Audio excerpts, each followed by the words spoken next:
ensina que nós não podemos ter uma vida feliz e abundante quando nós renunciamos essa vida de independência e autonomia e nos submetemos debaixo das mãos do Deus Todo-Poderoso.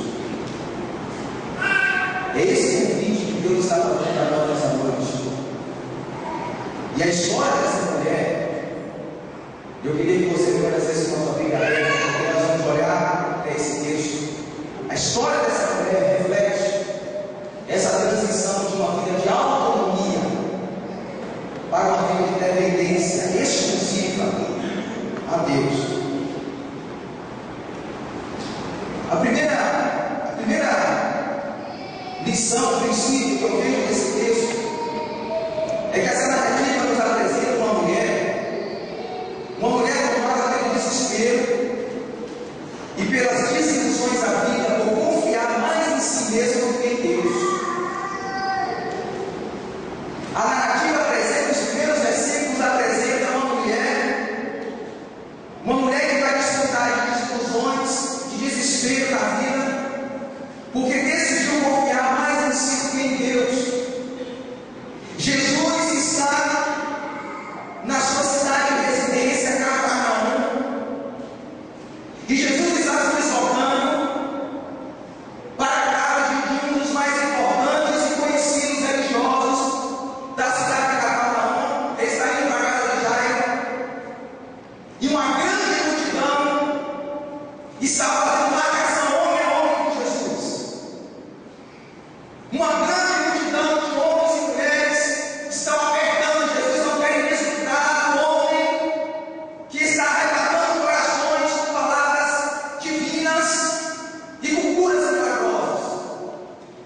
E Jesus está caminhando na direção da casa de Jairo, quando desse interim, uma mulher que nós não sabemos o nome, que nós não sabemos o endereço, mas mora fora da cidade de Cafarnaum, e que havia há 12 anos, por mais de uma década, sofrendo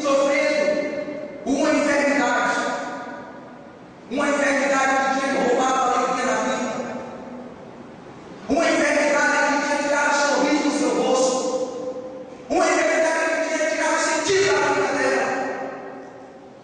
Aquela mulher talvez pensava que vai fazer exames de rotina. Foi um ginecologista de Cafarnaum, da sua cidade, e descobriu que sofria uma enfermidade, uma hemorragia na sua vagina. E depois que aquela mulher abriu o exame e viu o diagnóstico do médico, do ginecologista dela, ela entrou em desespero, porque aquela enfermidade gerou um caos, gerou um grande desespero na sua vida. Depois que aquela mulher abriu o exame, depois que aquela mulher constatou que ela estava com aquela enfermidade, a sua vida entrou num caos, a sua vida entrou no desespero, a sua vida foi mergulhada no oceano de uma crise existencial.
O marido rezava inúmeras vezes pensando em deixá-la. Você já pode pensar que a vida profissional dessa mulher se fragmentou, se desintegrou. Ela não podia trabalhar, ela não poderia exercer uma profissão, ela não poderia sair e se relacionar com as pessoas da sociedade, ela não poderia frequentar as casas públicas de Cafarnaum e tocar nas pessoas, abraçar as pessoas, ela não poderia frequentar a sinagoga de Cafarnaum, ela não poderia entrar no templo de Jerusalém porque ela tem cura. A vida dessa mulher se tornou um caos. Depois que ela foi para aquele exame, a vida dela se desintegrou. A vida dela caiu no desespero. A vida dela imergiu numa crise existencial na vida. E qual foi o estilo de vida que ela decidiu tomar? Diante dessa constatação, diante dessa crise, qual foi o estilo de vida dela? Que ela decidiu adotar, que ela decidiu se desenvolver. Por 12 anos, o estilo de vida que ela decidiu tomar foi o estilo de vida em que ela dependia mais dela do que de Deus.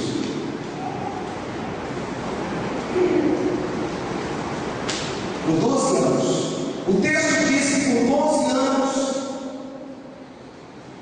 aquela mulher buscou em meio do céu o caos e o desespero que a sua vida se tornou, se fazendo dos seus próprios recursos. Por 12 anos ela tentou administrar o caos que a sua vida se tornou, se fazendo dos seus próprios meios, confiando nas suas finanças. Por 12 anos, ela buscou a solução do seu problema, da sua crise, da sua decepção, do caos que a sua vida se tornou, do desespero que a sua vida se tornou, confiando nos seus recursos financeiros, confiando no seu poder aquisitivo, confiando no seu poder econômico, confiando mais em si, fazendo do seu dinheiro, das suas posses, dos seus bens, a muleta para tentar se sustentar diante dessa crise. Ela confiou mais em si, mais no limite do seu cartão de crédito do que em Deus. Ela confiou mais nos números do seu contra-cheque do que em Deus.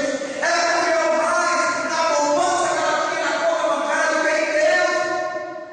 E qual foi o resultado disso tudo? O evangelista diz que ela gastou tudo que tinha, até o último centavo. E eu chamo a sua atenção no versículo número 26, porque o evangelista vai dizer uma coisa: se a gente não tiver percebido, a gente passa batido. O evangelista vai dizer que tendo despendido tudo quanto possuía, assim com tudo, nada vai aproveitar. Antes, pelo contrário, indo a pior. Quanto mais dinheiro ela gastava, mais a enfermidade se agravava.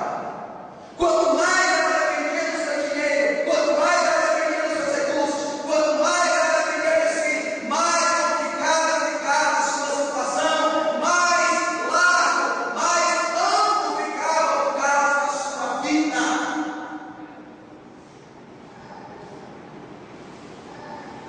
Quanto mais ela tentava se sustentar no seu ego, no seu eu,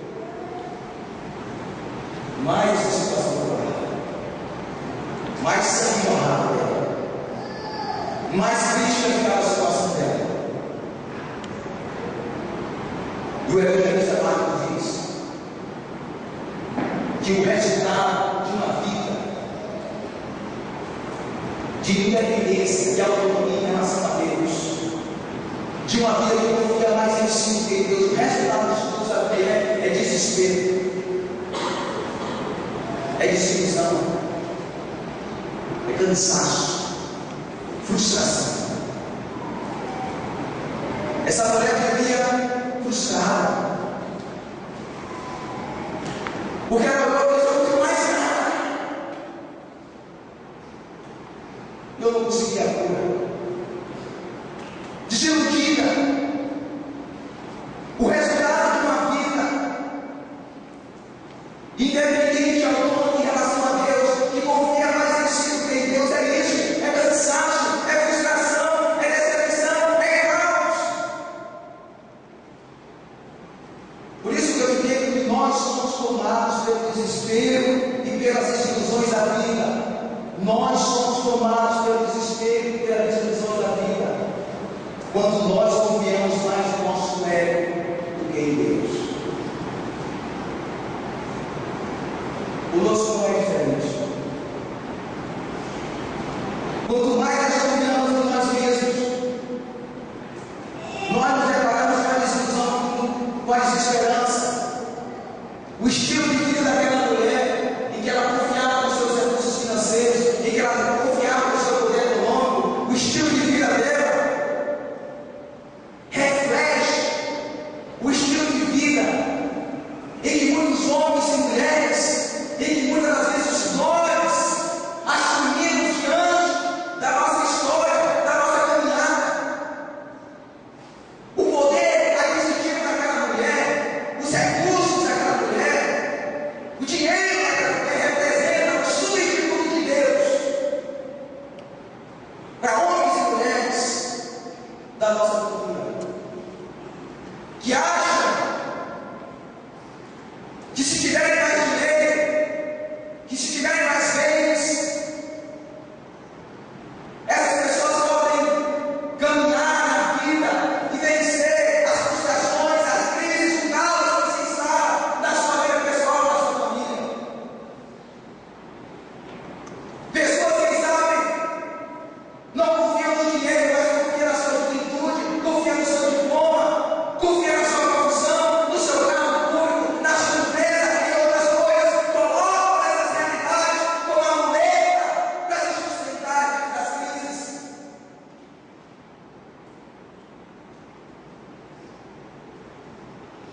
Eu penso, amados queridos irmãos, que essa realidade é expressa justamente o que aconteceu em Gênesis 3. Porque em Gênesis 3 nós vemos um casal que decidiu obedecer a Deus. Em Gênesis 3 nós vimos um casal que chegou para Deus certo dia e disse: Senhor, muito obrigado pelo que o Senhor fez conosco, pela criação que o Senhor fez, muito obrigado por tudo, mas nós fizemos a nossa parte e nós estamos caindo fora. Não precisamos mais do Senhor, não precisamos mais de Ti para caminhar, para ter uma vida feliz, para ter uma vida próspera. Nós não precisamos mais do Senhor, não precisamos mais de um relacionamento de fé, de confiança, de dependência. Tchau.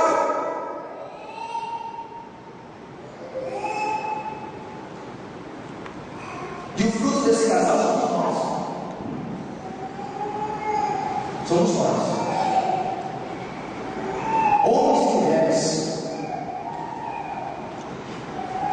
Homens e mulheres que até mesmo podem ser religiosos. Podem até ter um espaço na sua agenda para Deus. Podem até ter um nome arrumado, uma ata de igreja. Podem até mesmo saberem noções religiosas,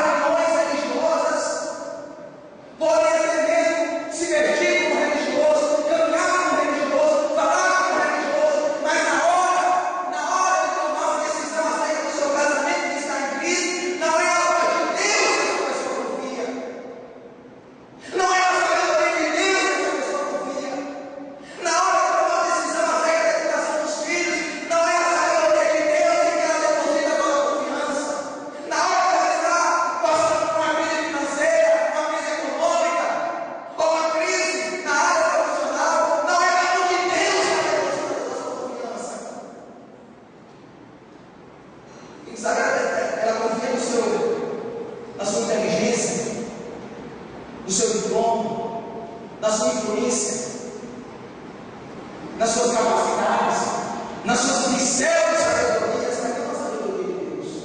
Na hora de tomar uma decisão acerca da vida,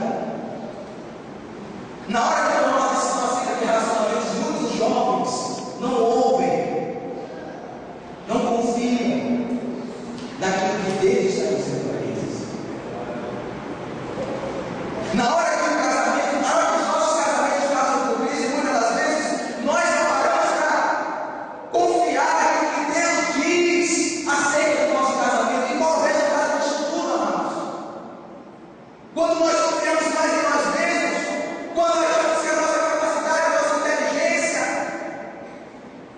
vai ser capaz de nos livrar, de nos dar uma vida melhor, uma vida feliz, qual o resultado disso tudo? É frustração. O resultado disso tudo é frustração, é cansaço, é decepção. Por quê? Porque decidimos confiar mais em nós do que em Deus. Romper em fé não é um caminho para obter coisas de Deus. Romper em fé é para que Deus no centro das nossas vidas. E o resultado de nós colocarmos Deus à margem das nossas vidas é frustração, é cansaço. Mas a narrativa, ela continua. E a narrativa nos apresenta uma mulher, essa mesma mulher frustrada, essa mesma mulher decepcionada. A narrativa nos apresenta uma mulher surpreendida pela graça e pelo poder de Deus, quando ela decidiu colocar em Jesus, toda a sua confiança e dependência. Talvez quem sabe que aquela mulher acordou certo dia e achou que aquele dia seria mais um dia dos seus 4.000 e tantos dias, 12 anos de cansaço, de frustração. Ela achou, quem sabe, que aquele dia seria o mesmo dia, não ia mudar nada. Ela acordou de manhã, escovou os dentes, tomou seu café e foi na rua. E achou que aquele dia seria o mesmo dia, um dia de sofrimento, um dia de dor, um dia de angústia. Nada iria mudar. Mas o texto diz, lá no versículo de número 27, o texto diz que ela ouviu a fama de Jesus. Ela ouviu a fama de Jesus. Ela ouviu de Jesus. E aqui eu peço permissão a você para explicar o seguinte: nós sabemos que o Novo Testamento, aprendemos isso em escola dominical. O Novo Testamento foi escrito não em português. O Novo Testamento foi escrito numa linguagem extremamente antiga. Foi escrita num grego antigo, um grego simples, comum, grego pobre. Ser mais claro. E na linguagem bíblica, o verbo ouvir não é apenas captar informações, não é? Quer dizer só isso. Tem um significado mais profundo, e eu queria compartilhar com você. Porque o verbo ouvir, quando diz que a evangelista fala que ela ouviu, esse verbo significa prestar atenção, entender, aprender.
E quando ela entende quem é Jesus e o que Jesus veio fazer, porque Jesus entrou na história, amados.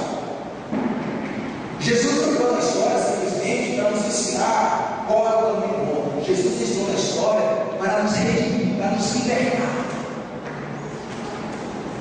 Jesus entrou na história para pôr fim em tudo aquilo que o pecado estragou a criação de Deus. Jesus entrou para nos redimir. E a doença é uma das coisas que Jesus veio redimir. Porque se hoje pessoas da doença é porque o pecado entrou na criação de Deus por causa das nossas escolhas em Jesus fez. E Jesus entrou na história para redimir todas as coisas. Quando essa mulher entende isso, o texto sagrado diz que ela se aproxima de Jesus. Jesus está cercado de inúmeras pessoas. Parece um político em uma eleição. E as pessoas estão cercando Jesus. E o texto diz que ela toca nas vestes de Jesus. Marcos não diz, mas Lucas diz que ela toca na orla das vestes de Jesus. E a orla fica embaixo. Na parte de baixo, quem sabe essa mulher foi rastejando até Jesus. Porque ela tocou embaixo nas vestes de Jesus. E quando ela toca nas vestes de Jesus, o texto sagrado diz que imediatamente ela ficou curada.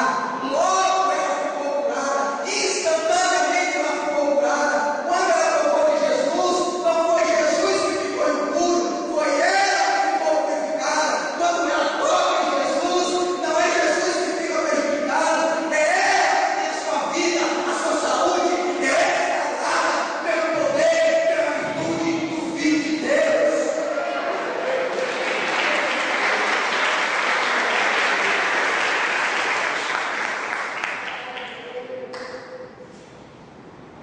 Quando ela toca em Jesus,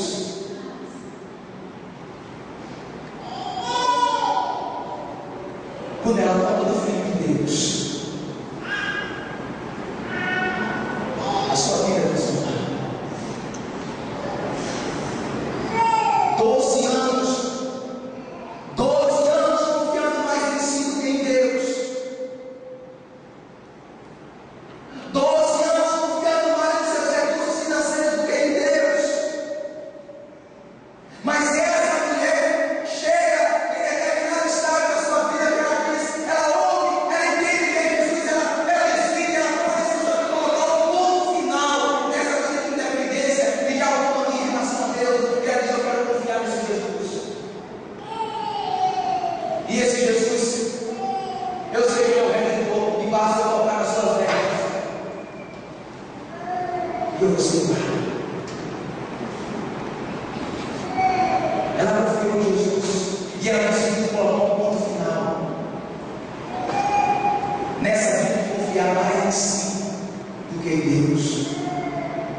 E o texto diz que quando ela toca, Jesus imediatamente para e olha para trás e pergunta aos seus discípulos: quem me tocou? Alguém me puxou? Alguém me apertou?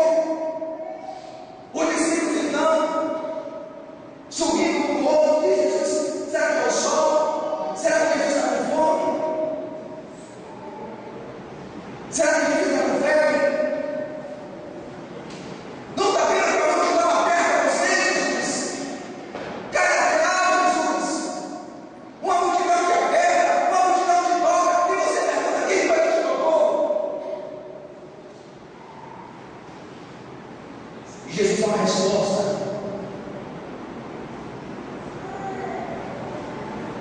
Que essa resposta deve ser o nosso estilo de vida. Jesus fala: alguém me tocou. Em outras palavras, Jesus fala o seguinte: alguém me tocou com fé, porque ele me saiu de Deus.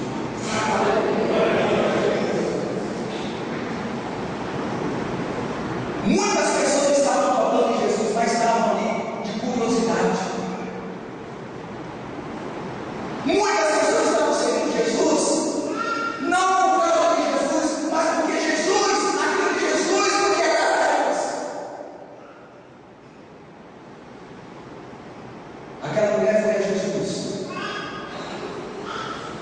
por quem Jesus é. Filho de Deus. E quando nós nos conectamos a Jesus e fazemos dele o centro das nossas vidas, ele retira aquilo que o pecado estragou em nós, e naquela mulher foi enfermidade. Então Jesus começou a olhar para o lado e continuou perguntando: quem tocou, até que ela prontamente levanta a mão e diz, prostrado no chão: foi eu, Senhor. Foi eu que toquei. Jesus então olha no fundo dos olhos dela e diz: filha, a tua fé te salvou. Não é a fé na fé, não é a fé na fé, é a fé que ela conectou em Jesus. É a fé que ela conectou em Jesus. Interessante que Jesus diz: a tua fé te curou, a tua fé te salvou, porque o que aquela fé precisava era de redenção, era de salvação, de sair dessa vida em que tudo dependia dela, para uma vida em que tudo depende de Deus. Vai, minha filha, vai em paz. Você já acabou para pensar isso que Jesus fala? Porque há 12 anos ela não tinha paz. 12 anos do seu casamento, caso ela fosse casada, não tinha paz. 12 anos que os relacionamentos dela, que a confissão dela não tinha paz. Ela não tinha paz no coração, ela não tinha paz nem dentro nem fora, ela não tinha paz. Agora você tem paz. Vai em paz, porque eu te livrei de todo o mal. Amados, eu entendo que nós somos protegidos pela graça e pelo poder dos céus quando decidimos colocar única e exclusivamente em Jesus, toda a nossa confiança e dependência. Quando nós decidimos colocar nossa confiança única e exclusivamente em Jesus, Deus nos surpreende com a sua graça e com o seu poder. E meu tempo já está estourado, mas eu queria aproveitar esse momento para abrir um parênteses rápido, porque na maioria das vezes, quando nós nos deparamos com um texto iguais a esse,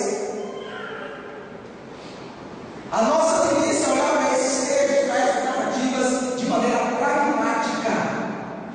E o que é isso, meu irmão? Nós gostamos de uma mensagem da autoajuda, nós gostamos de olhar para o texto e descobrir caminhos que nos levam ao milagre.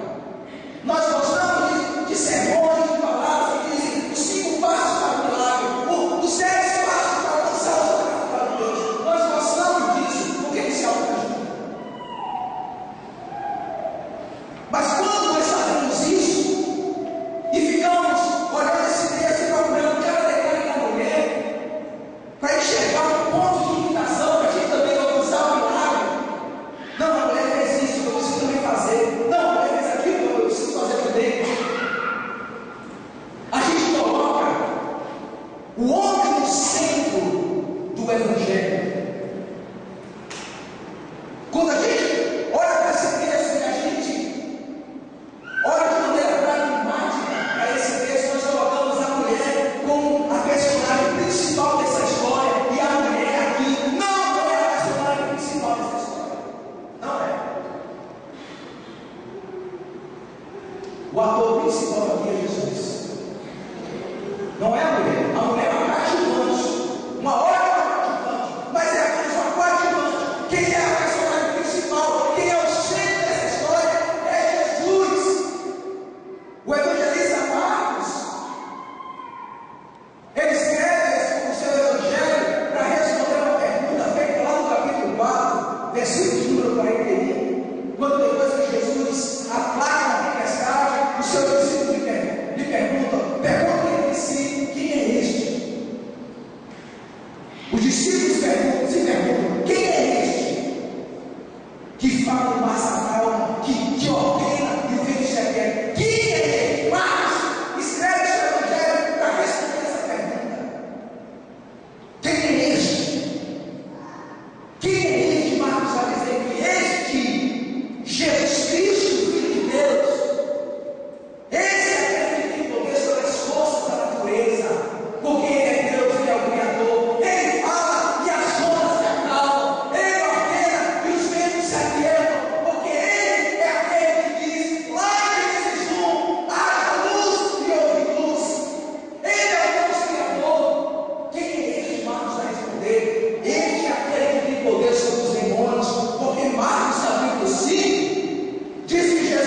dizer: este é Jesus que tem poder sobre qualquer tipo de enfermidade. Os médicos não podem dar conta, a medicina não pode dar conta, mas Ele é aquele que pode curar, restaurar e dar saúde a qualquer pessoa. Quem é este? Marcos vai dizer: este é aquele que tem poder sobre a morte, porque Ele ressuscitou a filha de Jairo. Quem é esse que você está confiando? Quem é esse que você deposita a sua fé? Ele é Jesus, o Deus Todo-Poderoso, aquele que tem poder sobre a natureza, aquele que tem poder sobre os demônios, aquele que tem poder sobre a morte, aquele que tem poder sobre qualquer tipo de enfermidade. Ele é Jesus. Ele é Jesus. Ele é Jesus. E Marcos escreve tudo isso, sabe para quê? Para que a gente pare de confiar em si mesmo e confie nesse Jesus.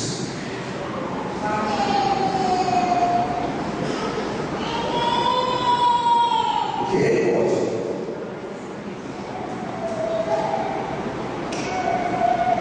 Enquanto a gente ficar batendo cabeça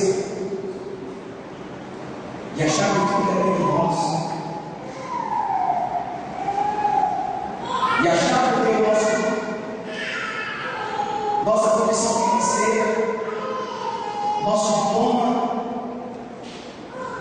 nossa inteligência, nossa sabedoria vai dar conta, não vai dar. Não vai dar conta. A gente vai continuar frustrado, porque a gente não consegue dar conta diante das demandas. A gente precisa parar de confiar em nós mesmos e começar a confiar plenamente em Jesus. E quando nós confiamos plenamente em Jesus, nós, talvez não literalmente falando, mas nós temos um estilo de vida que se prostra diante de Jesus. Porque enquanto a gente não se prostra, a gente está dizendo que tudo depende da gente. Mas enquanto a gente tem um estilo de vida assim, ó, prostrado, a gente diz: Senhor, toma conta lá, toma conta desse casamento, toma conta desse filho que eu não sei mais o que fazer, toma conta dessa vida financeira minha, Senhor, que não vai nem para frente nem para trás, toma conta da minha vida profissional, toma conta da minha vida acadêmica, toma conta desse namoro, toma conta dos meus relacionamentos, toma conta da minha saúde, porque eu não consigo dar conta. Toma conta, Jesus. Eu confio só em Ti. E quando nós dizemos que nós fazemos isso, amados, Jesus fala: meu filho, minha filha,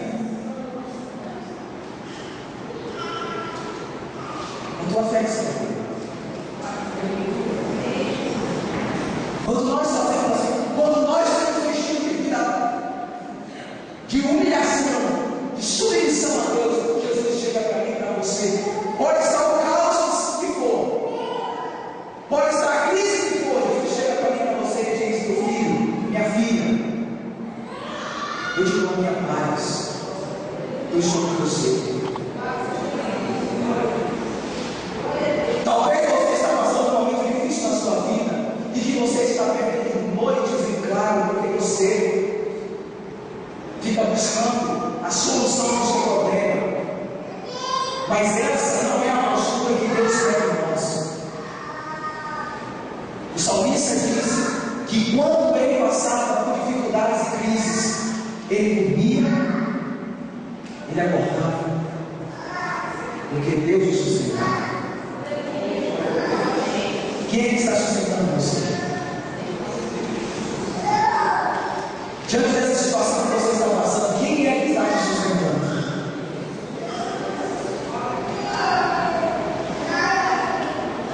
Talvez você esteja passando por um momento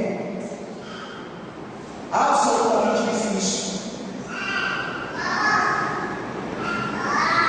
Quando você olha para os lados e você percebe que os seus recursos esgotaram, quem é que vocês são?